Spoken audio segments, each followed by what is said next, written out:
Hello and welcome. यह lecture similar triangles की side similarity criterion पर बेस्ड है।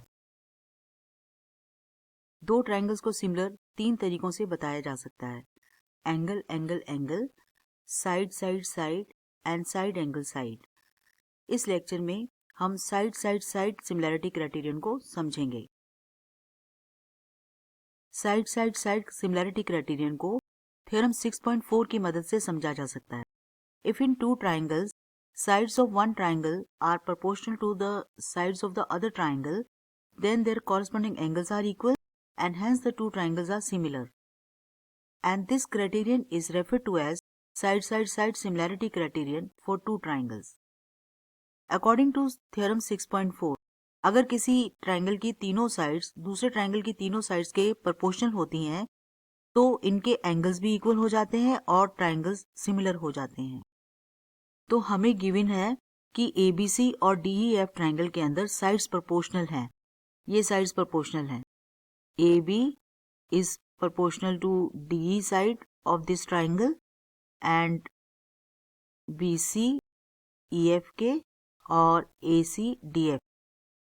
AB साइड DE के प्रोपोर्शनल है, BC साइड EF के प्रोपोर्शनल है और AC साइड DF के प्रोपोर्शनल है। तो थ्योरम 6.4 के अकॉर्डिंगली अगर किन्हीं दो ट्रायंगल्स की साइड्स प्रोपोर्शनल हैं तो इनके कॉरस्पॉन्डिंग एंगल्स भी इक्वल हो जाएंगे और ट्रायंगल सिमिलर हो जाएंगे। तो हमें अब समझना है कि कौन से एंगल किसके इक्वल हुए हैं। अगर हम फिगर से देखें तो AB का ऑपोजिट एंगल, AB साइड ये है और इसका ऑपोजिट एंगल C है, DE के ऑपोजिट एंगल के इक्वल हुआ है। DE ये साइड है और उसका ऑपोजिट एंगल ये है। BC को देखें, BC का ऑपोजिट एंगल कौन सा है? ये साइड BC है और इसका ऑपोजिट एंगल A है। और EF का ऑपोजिट एंगल, EF का ऑपोजिट एंगल एंगल G है। AC का ऑपोजिट एंगल और AC का ऑपोजिट एंगल एंगल B है और DF का ऑपोजिट एंगल एंगल E है। तो ये एंगल्स आपस में इक्वल हो गए हैं। ये जानना बहुत जरूरी है कि कौन से एंगल किसके इक्वल हुए हैं, तभी हम नेमिंग लिख पाएंगे। अब नेमिंग कैसे चलेगी? अब नेमिंग ऐसे चलेगी कि अगर हमने इस ट्रायंगल का नाम ABC रखा है तो आपने देखा A किसके इक्वल हुआ है?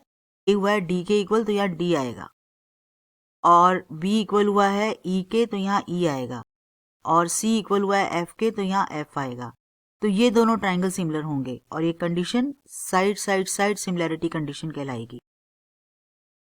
अब यहाँ पर मैं आपको एक तरीका और समझा रही हूँ ये जानने का कि कौन सा एंगल किसके इक्वल हुआ है अगर साइड्स प्रोपोर्शनल दे रखी हैं तो। सपोज हमें ये साइड्स दे रखी हैं तो हम जानना चाहते हैं कि कौन सा एंगल किसके इक्वल हुआ। जो न्यूमरेटर में लिखे गई हैं साइड्स, ये ट्रायंगल ABC की साइड्स हैं। तो यहाँ पर जब AB लिखा गया है तो कौन सा वर्टेक्स मिसिंग है? C। तो इसका मतलब एंगल C। नीचे वाला ट्रायंगल DEF है और उसमें कौन सा वर्टेक्स मिसिंग है? F। तो एंगल F के इक्वल हुआ है। BC में एंगल A, EF का एंगल D, इसी तरह AC का एंगल B और DF में एंगल E, ये आपस में इक्वल हुए हैं। अगर आप सिर्फ साइड से पता लगाना चाहते हैं कि कौन सा एंगल किसके इक्वल हुआ है तो आप यूं देख सकते हैं, जब आप AB लिख रहे हैं तो ट्रायंगल का नाम ABC है, तो मिसिंग वर्टेक्स कौन सा है? C। और DEF ट्रायंगल में ये DE लिखा हुआ है तो कौन सा वर्टेक्स मिसिंग है? F। तो यहाँ का एंगल C एंगल F के इक्वल होगा। इसी तरह यहाँ पर A वर्टेक्स आएगा और यहाँ D वर्टेक्स आएगा, यहाँ पर वर्टेक्स B आएगा और यहाँ पर E आएगा।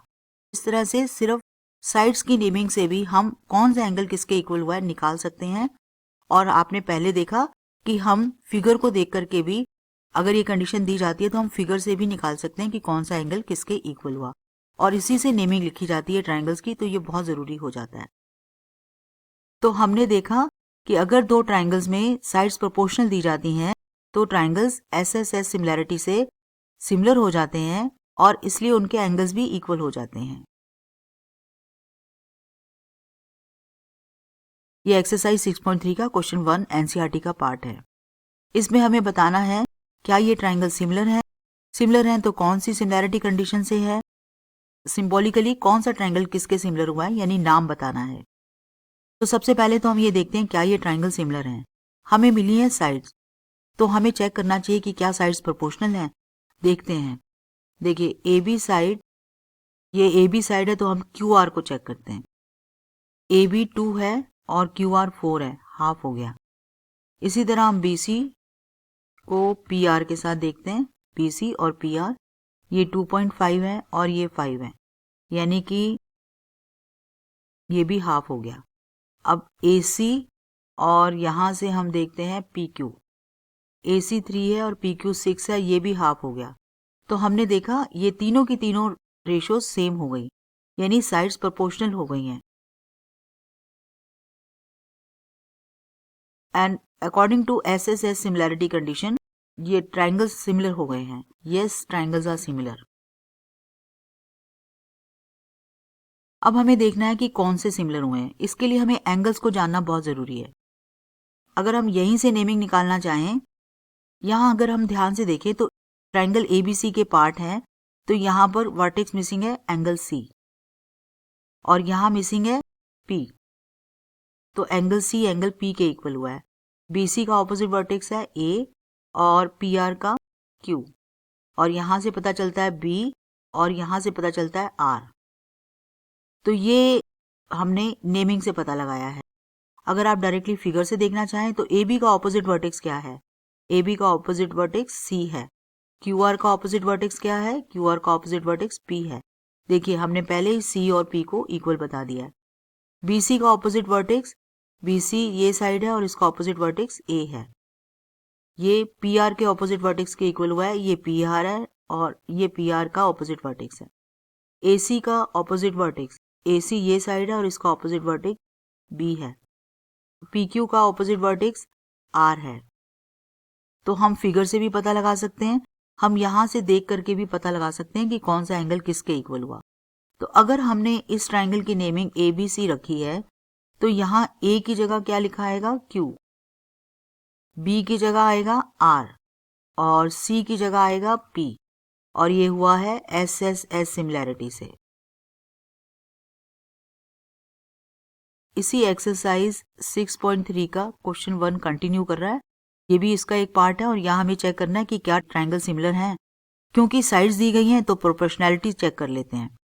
ये MP साइड है और DE साइड को ले लेते हैं इसके साथ। ये 2 है, ये 4 है, हाफ हो गई। अब हमें LP दी गई है और DF दिया गया है। ये 3 है और ये 6 है, ये भी हाफ है। थर्ड साइड बची है ML और थर्ड साइड EF। ये 2.7 है, ये 5 है, पर आप जानते हैं ये 27/50 है और हमसे काट भी नहीं सकते। तीनों साइड्स की रेशो हाफ नहीं आई है। इसका मतलब ट्राइंगल सिमिलर नहीं है। No triangles are not similar, क्योंकि तीनों साइड्स आपस में प्रोपोर्शनल नहीं है, तो ट्राइंगल्स आर नॉट सिमिलर।